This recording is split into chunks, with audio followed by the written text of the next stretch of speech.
As I'm getting older, chip upon my shoulder, rolling through life, you roll over and die. La la la la, la la la la, la la la.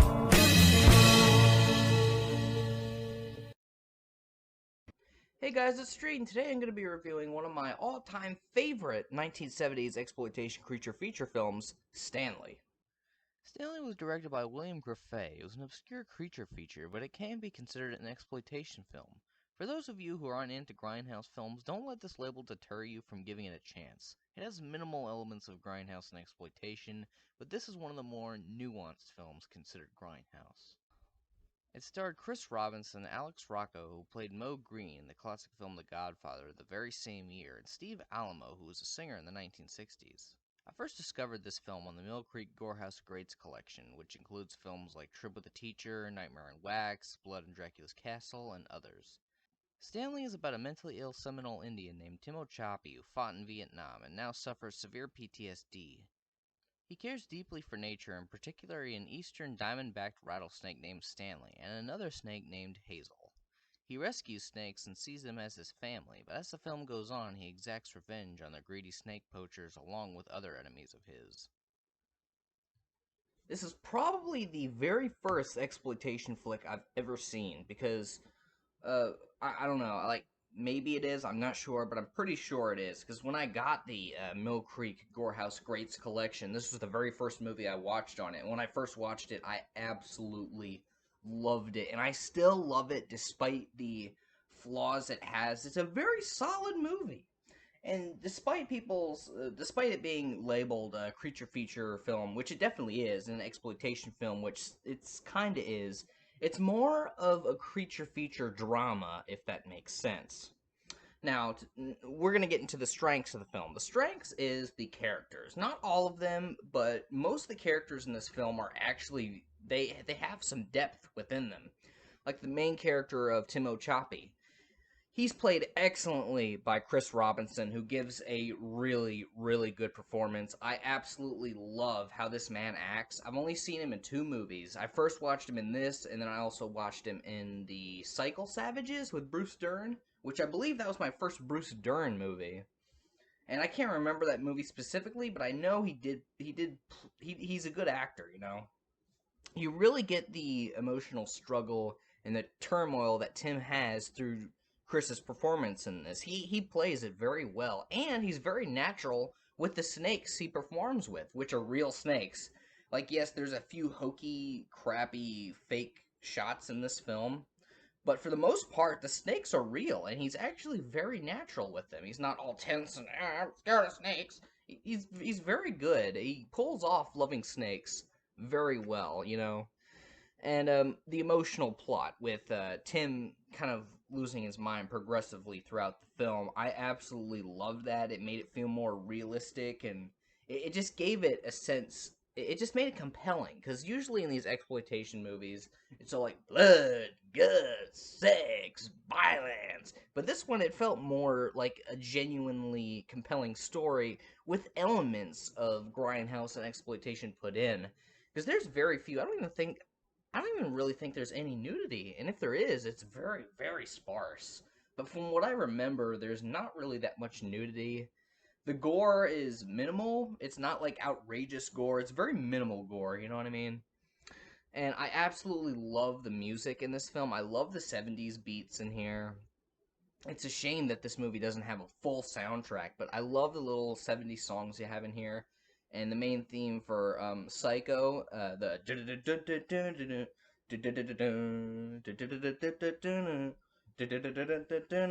and it's not super loud and it doesn't play throughout the whole film, but I just love that theme, and I love Psycho. I'll get to him.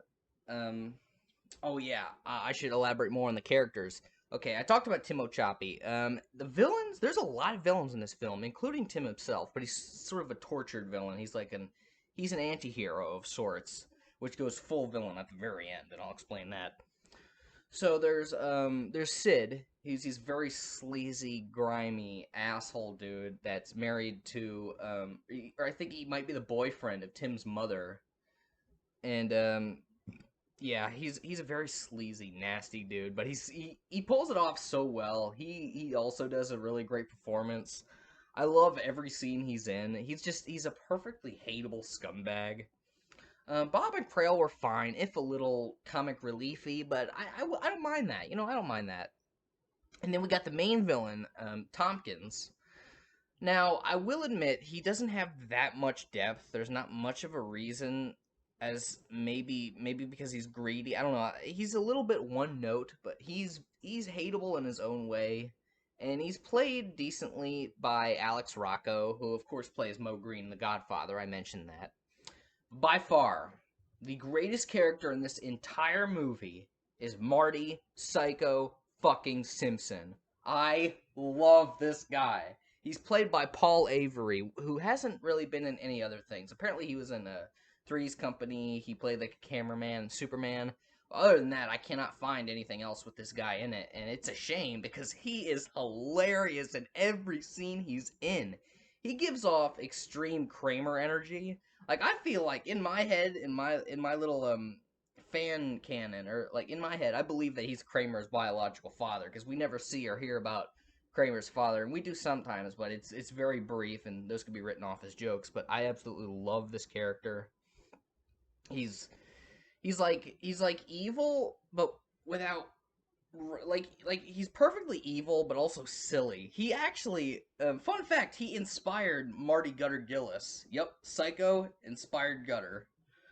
But yeah, I love every scene he's in. He has I love his little titular catchphrase. Yeah, mother.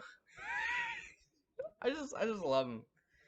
He's so good at playing like he's high and fucked up on drugs that I actually kind of believe he might have been because hey, this was the 70s, you know. But yeah. Psycho is absolutely the greatest character in this entire movie and I loved his performance. If Paul Avery is somehow watching this, somehow if he's alive, I loved your performance and you need to get back into acting because this was golden. He should have been nominated an award for how hilarious he played this role. He should be in like a comedy movie. Like I want to see more about Psycho's backstory, but sorry, I'm not trying to go on and on. Back to the music. The score, the main theme, was by this unknown person. His name is Jack Vino. I'm not even sure if that's his real name, but he performed the main song called Sparrow, which you'll listen to here now.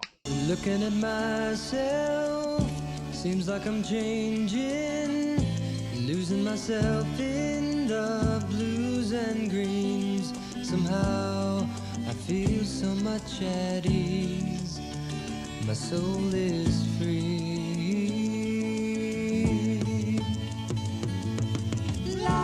Could you imagine being a sparrow, flying high above redwood trees?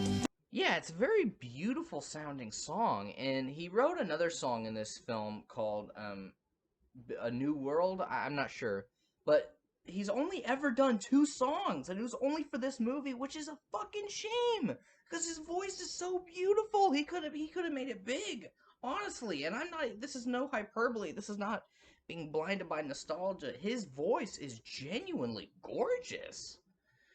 All right, so I like the ending. I love how dark the ending was with Tim. He's with this lady, I guess. I don't remember her name. She's not really much of a she's kind of a nothing character, honestly. But they get into a fight. She wants to get out and fucking Tim, he goes crazy. He's like, "Kill her, Stanley! Kill her! Kill her! Kill her!" You know? And he's losing his fucking shit. And this next part goes into one of my issues I have with the film, so I'll skip over that and I'll get to the issues. But I loved, like, at the very end, the house burns down after he gets bit by Stanley, and he starts, like, getting really pissed off, and he crawls out of there like a snake, which he foreshadowed in an earlier scene, and his last words are, "Maybe in hell I'll find out what I am," and he reaches out to Stanley, and Stanley just slips away, and bam, we get the credits song, which is the song that opened up the movie, and it just shows his house fucking burning as the credits roll, and I love that.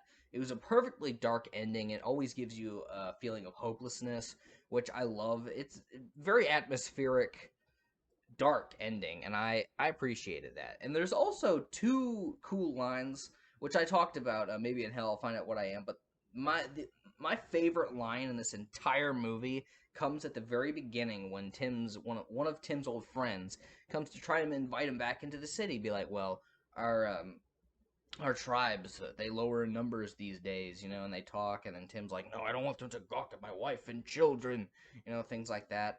So he leaves Tim, and this is by far the greatest shot and the greatest line in the whole movie. He leaves, and the camera zooms in on Tim as this guy walks away, and he says, I will pray that this cancer of hatred in your heart will eat no more of your soul away.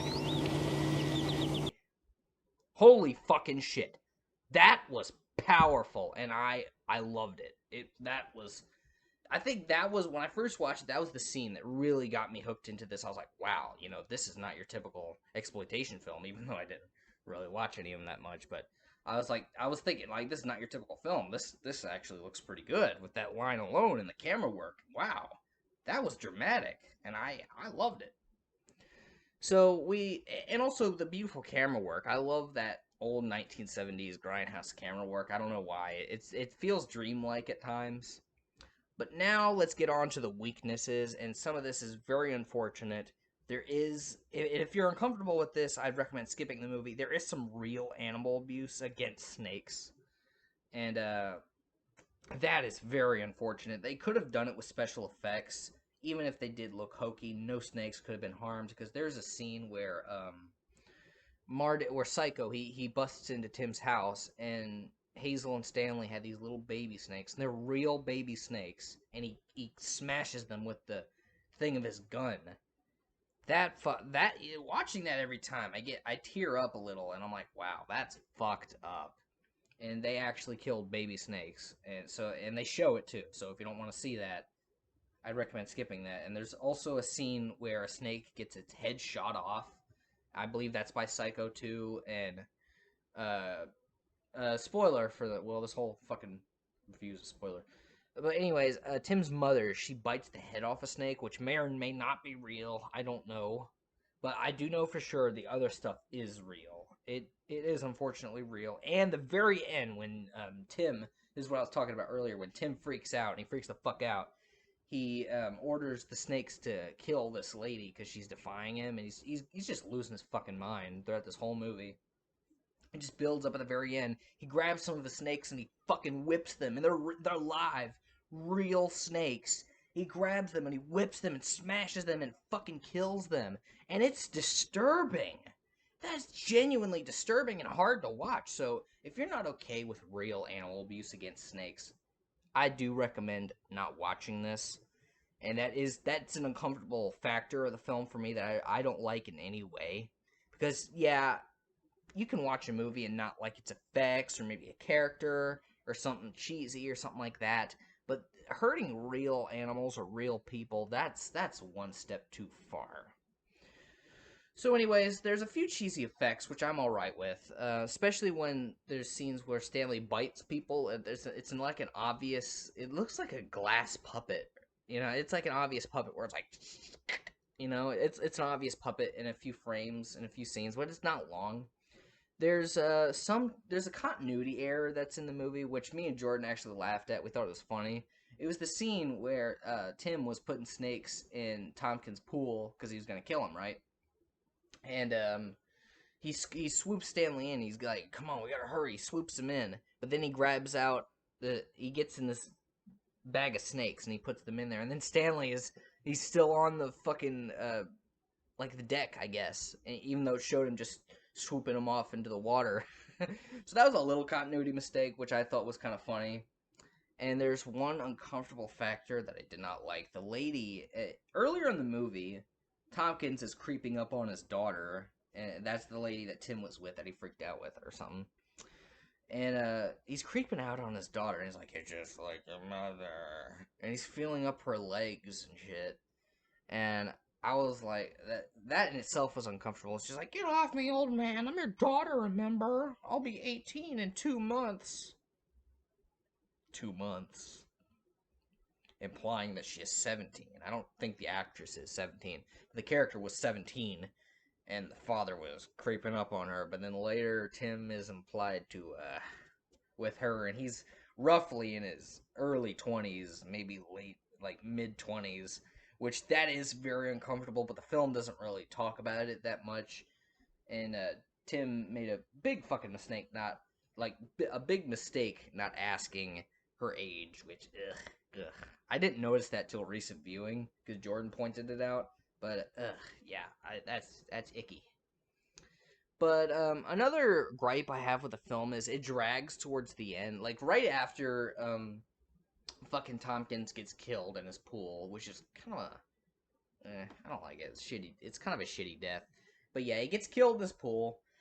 After that, the film sort of drags on with Tim rowing a boat and with this lady. It's like, build a land, and that song plays, which is a nice song. It's got nice visuals.